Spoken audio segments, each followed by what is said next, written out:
Ya conoces la conspiración. El alunizaje fue falso. Era un set de estudio de Hollywood. Ni siquiera fue filmado en vivo. Todo cierto. Puede que te sientas reivindicado, sabiendo que la transmisión televisada fue una artimaña elaborada. Sin embargo, yo no me pondría ese sombrero de papel de aluminio con aire de superioridad. La transmisión de 1969 fue inventada porque el verdadero alunizaje reveló horrores sobrenaturales. En 1992, como nuevo empleado de la NASA, experimenté el proceso de iniciación clasificado de esta organización. Estaba al tanto de que la icónica transmisión a la Luna había sido un engaño. Sentí lástima por Aldrin, Armstrong y Collins. Si la tecnología hubiera estado lista, podrían haber caminado sobre la Luna, suspiré. Se merecían esa misión. Nadie merecía esa misión, murmuró la doctora Penny Bradshaw. Ignoré a la científica, ya que ella no era la persona más socialmente hábil. ¿Sabes algo sobre la primera cinta? Continuó. Suspiré, dándome cuenta de que la conversación no podía evitarse. ¿Qué? Pregunté intentando disimular mi enojo. La primera cinta, repitió Penny. No sé lo que tú, fuimos a la Luna, dijo Penny.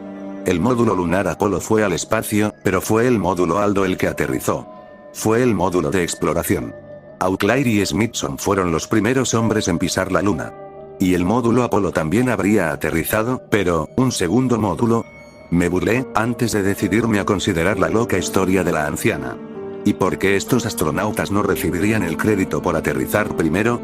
Bradshaw volvió a la realidad y se sonrojó. Oh, yo, no debería haber hablado de esto. Olvida que dije algo. El Dr. Roland me dijo que nunca llegamos a la Luna, dije. ¿Por qué mentiría? ¿Por qué contaría una historia aún más fantástica? Podría haber permitido que los empleados de la NASA siguieran creyendo lo que cree el resto del mundo.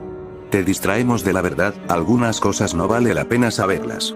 Antes del alunizaje, no teníamos idea de lo que íbamos a encontrar, explicó el Dr. Bradshaw. Pero hubo murmullos sobre las frecuencias inquietantes. Las señales recibidas llevaron a varios científicos a abandonar el proyecto por completo. Muchos de los altos mandos no querían que enviáramos una misión tripulada a la Luna, pero los rusos se resistían a seguir adelante. Tuvimos que vencerlos. No entiendo, doctora Bradshaw, dije, sin creer una palabra de su relato. La gente vio cosas, Daniel. Cosas que no podían explicar. Las señales de radio los volvieron locos. Un hombre se quitó la vida. Pero no hablan de eso. Y no hablan de lo que realmente sucedió en la Luna. No nos han dicho nada de esto, dije. Y si fuera verdad, nos lo dirían.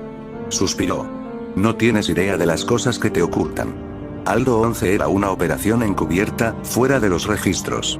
Se desarrolló al mismo tiempo que la misión Apolo 11. Su objetivo era demostrar a la NASA que la misión tripulada de Armstrong a la Luna sería segura. Correcto, suspiré. Penny Bradshaw me ignoró y continuó. Tuvimos que recurrir a una cinta pregrabada del estudio. Y cuando Aldo 11 falló, eso fue exactamente lo que hicimos. ¿Qué estás diciendo? Pregunté. Fuimos a la Luna, pero la cinta real nunca fue televisada. Penny Bradshaw asintió. Había dos equipos, el equipo de Armstrong y el equipo que vio un horror que superaba la imaginación más descabellada. Yo no era más que un chico recién graduado y sabía que las novatadas eran comunes en muchos lugares de trabajo. Pero en el caso de Penny Bradshaw, sabía que ella no tenía un lado cruel. Pensé que simplemente había perdido la razón. Era una científica anciana y casi senil que acabó jubilándose menos de un año después. Era un hecho bien conocido que Bradshaw sufría las primeras etapas de demencia, pero había conseguido un puesto estable en la NASA. Ella tenía estatus. Debería haber respetado eso. Debería haberla respetado. Pero no pensé en lo que dijo hasta la misión Clementine en 1994. Fue una expedición desastrosa destinada a observar la Luna y 1620 geógrafos, un asteroide cercano a la Tierra. Pero, como sucedió con muchas misiones lunares, terminó con un devastador mal funcionamiento de la nave espacial. Sin embargo, con este fracaso en particular, todo lo que podía pensar era en lo que dijo Penny Bradshaw. Un horror que superaba la imaginación más descabellada. Si así fuera, ¿por qué la NASA volvería a la Luna? Tal vez me había vuelto más sabio en mis 2 años en la organización. Sea como fuere, me encontré considerando la idea que ella había plantado en mi cabeza. Hola, Frank, dije. Frank Pérez era conocido como el hombre que podía hacer que se hicieran cosas que no estaban estrictamente dentro de los límites de la política de la empresa. Cosas que, a menudo, no eran legales más allá de la política de la empresa. El especialista en informática ni siquiera mencionaba un precio por los favores. Si eras un amigo cercano, hacía casi cualquier cosa sin que se registrara. Odiaba a la masa, aunque todavía trabaja para ellos hoy en día. Daniel. Dijo con entusiasmo, abriendo los brazos. Este es tu turno de noche, estaba a punto de irme a casa. Abracé a mi amiga y fui directo al grano. He estado pensando en el alunizaje. Bueno, es una introducción interesante, dijo sonriendo, mientras daba vueltas en su crujiente silla de escritorio. He estado pensando en la verdad. Ah, la historia más grande de Hollywood jamás contada, se rió entre dientes. Pero eso no es verdad, ¿no? Respondí. Sí, fuimos a la luna, pero no mostraron lo que realmente ocurrió. El chirrido de la silla del escritorio de Frank cesó y él se giró para mirarme. ¿Alguien te dijo algo, Daniel? Preguntó. Asentí. Frank suspiró. ¿Y qué te hace pensar que yo sé algo sobre eso? Soy solo un humilde, buen intento. Siempre lo sabes todo, Frank, intervine, sonriendo. Sonrió. Me gusta esa reputación. Por supuesto, eso no significa que debas saber las cosas que sé, al igual que tú no deberías. ¿Es cierto? Dije sin aliento. ¿Nos engañaron 2 veces? Frank asintió. ¿Por qué nos dijeron que habían fingido el alunizaje? Pregunté. ¿Por qué no continuar con la historia normal? ¿Por qué están tan empeñados en enterrar la verdad sobre los astronautas que realmente caminaron primero sobre la luna? Nos han dado un secreto falso para que no veamos el verdadero, respondió Frank. Es el tipo de maniobra que esperaría de los gusanos conspiradores del foro, por supuesto. Pero yo reparo sus ordenadores, Danny, y su seguridad es pésima. He visto sus secretos. Puede que sepan mucho de física, pero yo sé más sobre el hardware que hace funcionar este lugar. ¿Qué viste, Frank? Le pregunté. El hombre miró furtivamente de izquierda a derecha, asegurándose de que todos en la oficina se hubieran ido a casa a pasar la noche. Luego, me hizo una seña para que me acercara. La verdadera cinta de 1969, dijo. Aunque no sabía nada en ese momento, el tono susurrante de su voz heló mi cuerpo. ¿Qué había en él? Yo pregunté. Los ojos de Frank se volvieron distantes. Muerte. El experto en informática dio una palmadita a una silla de escritorio que estaba a su lado y me senté. Tengo el archivo, ¿sabes? No debería tenerlo, pero lo tengo.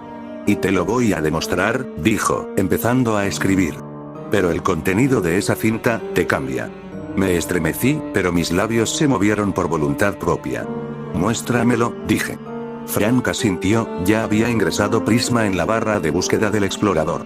Una última cosa, hizo una pausa y pasó el cursor sobre un archivo titulado 011 Tape. Suspiré. Vamos, Frank. Está bien. Sé lo que. No sabes nada. Y sabrás aún menos después de ver esto. Corromperá tus sueños en las noches venideras, interrumpió. Después de ver las imágenes, tuve visiones, Daniel. Visiones horribles. Superé la terrible experiencia, pero, no sé qué me pasó. Lo mismo que le sucede a cualquiera que lo vea.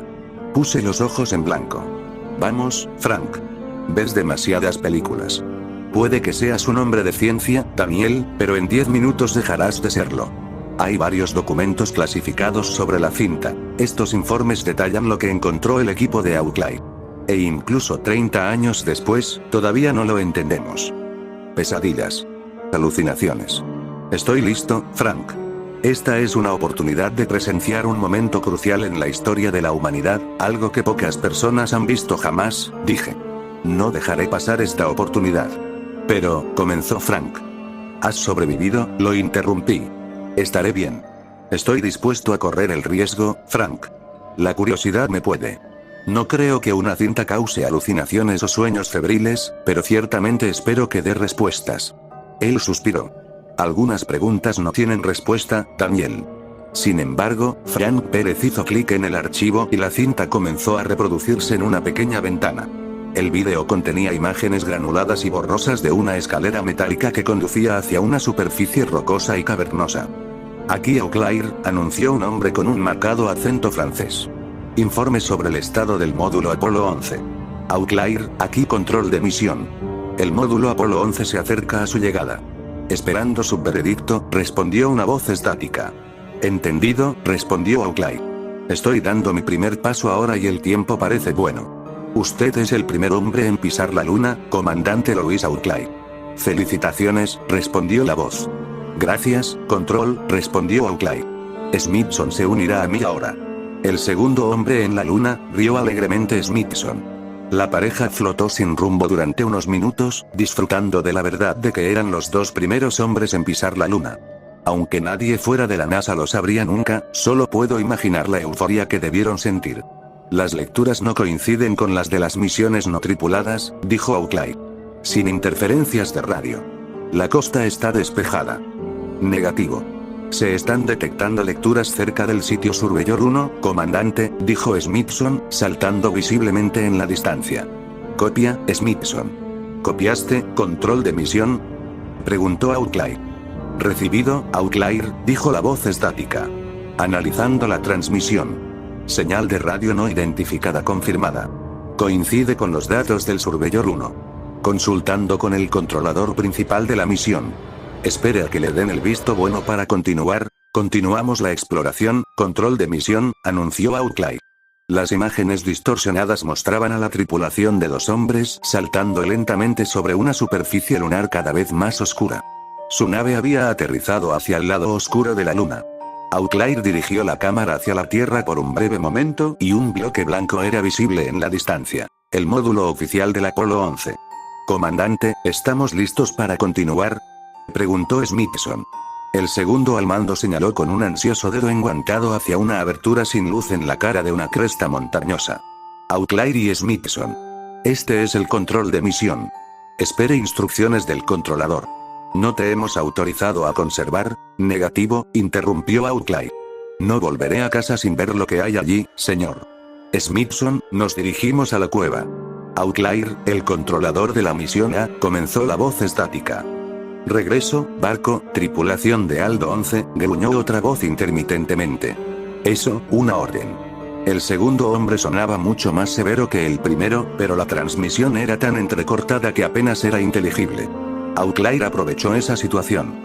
No he copiado sus dos últimos mensajes, centro de control de misión, dijo Auclay, saltando hacia adelante. Entrando al cráter. El comandante Auclay y Smithson se elevaron hacia la boca ennegrecida de la caverna adversa. Luces tenues, ajustadas a sus trajes, guiaban el camino, pero las imágenes de la cámara parecían deteriorarse con cada segundo que pasaba. ¿Escuchas eso?, Frank me preguntó. Estaba tan inmerso en la grabación que apenas me di cuenta de que mi amigo y yo estábamos sentados en una oficina oscura y vacía. Realmente creía que estaba en la luna con Auclay y Smithson. Pero lo escuché. ¿El crujido? Yo pregunté. Frank asintió. Eso es interferencia de la señal de radio. ¿Qué es esa señal que siguen mencionando? Yo pregunté. El rostro de Frank palideció, pero no respondió. Se limitó a asentir con la cabeza ante las imágenes de los astronautas flotando en un túnel subterráneo estrecho y sin luz. Comandante Auclay, ¿ve eso?, gritó Smithson. El comandante saltó suavemente hacia su amigo y la cámara reveló una habitación abovedada. Unas paredes extrañamente lisas encerraban el diminuto espacio.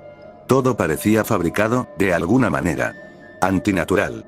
¿Qué es eso?, susurró Auclay, mientras los dos astronautas nadaban hacia el centro de la habitación. Me di cuenta de que la luz ya no provenía de los astronautas. Distinguí un objeto translúcido y vidrioso en el centro de la habitación, un prisma triangular que emitía un brillo palpitante. La grabación estaba tan dañada que era extremadamente difícil discernir las imágenes o el audio. Y, sin embargo, algo en ese objeto era nítido. Era inconmensurablemente vibrante. Distinguido de su entorno. Esta es la fuente de la señal, dijo Smithson. Te dije que teníamos razón al aterrizar aquí. Excelente trabajo, Smithson, dijo Auclay. Control de misión, ¿me recibe? Tripulación de Aldo 11, ¿reciben esta transmisión? Regresen a su módulo ahora. Repitió la voz estática. Recibido. Te perdimos por un momento, mintió Auclay. Es hermoso, ¿no es así, Smithson? Pasaremos a la historia por descubrir esto. ¿Podría ser evidencia de vida extraterrestre? ¿Dios? ¿Quién sabe? Los futuros investigadores lo decidirán. Smithson no respondió. ¿Smithson?, preguntó Auclay. El astronauta que no respondía flotaba ante el prisma, paralizado por la inexplicable luz que proyectaba desde sus invisibles entrañas.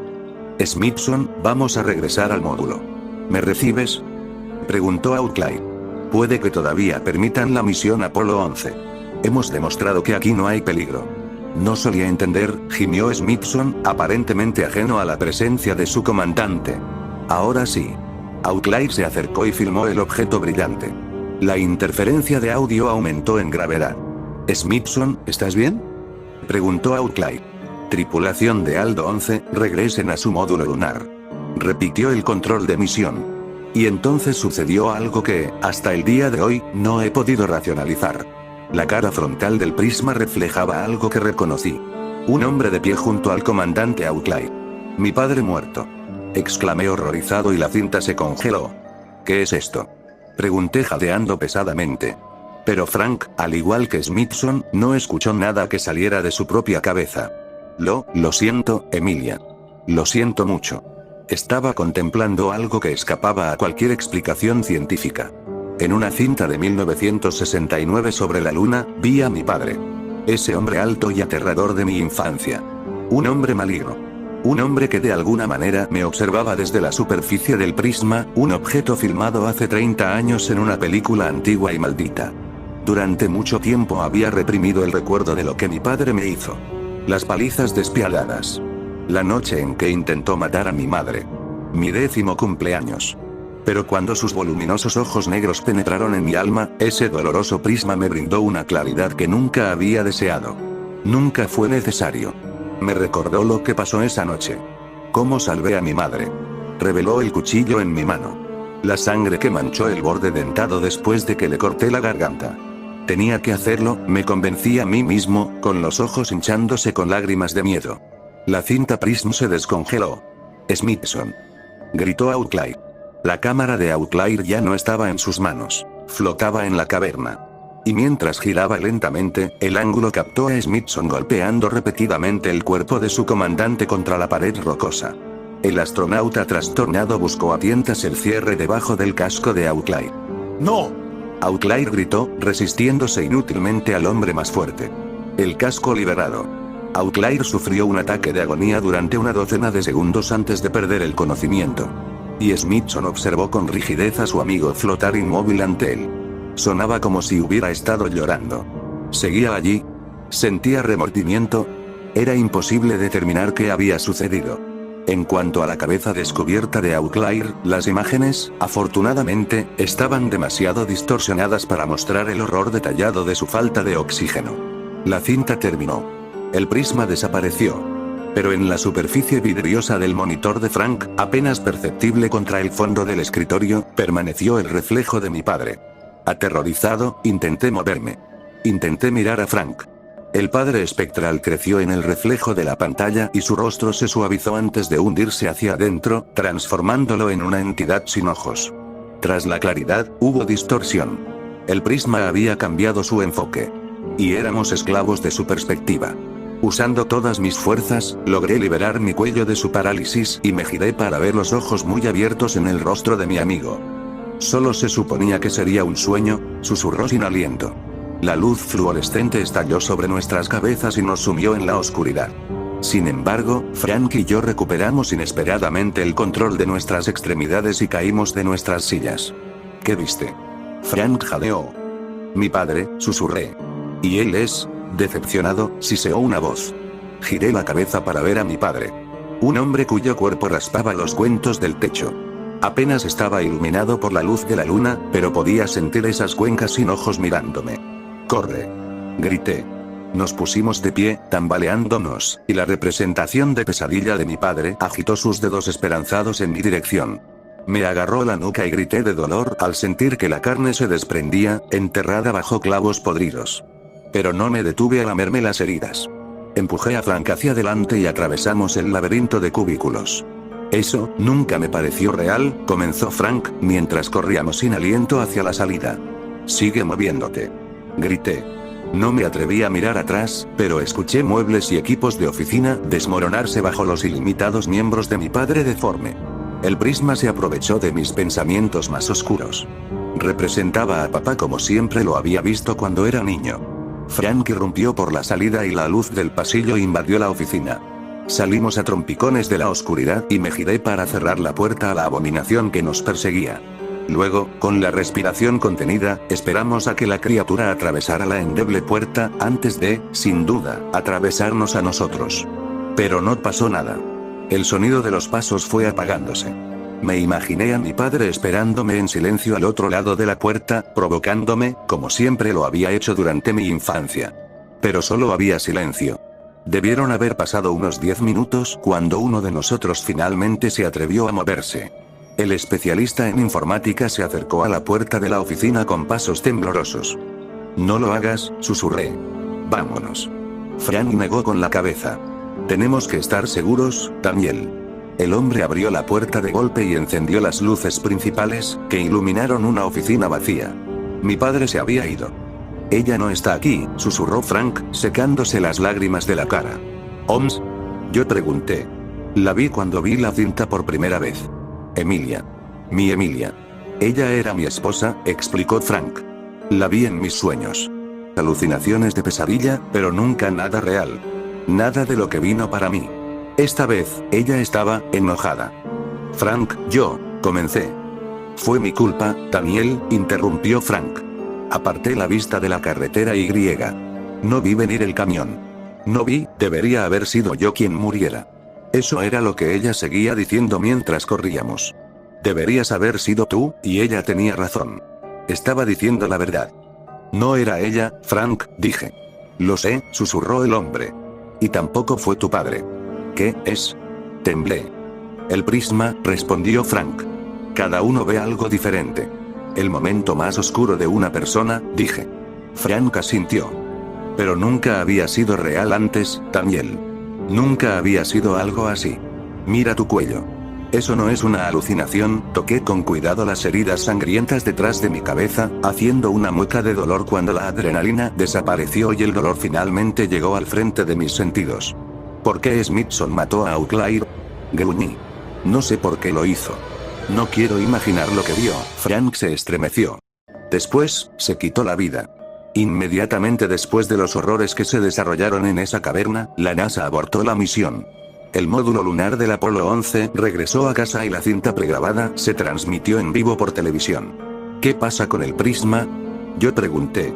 La NASA lo dejó ahí arriba, ¿verdad? Eso espero, susurró Frank.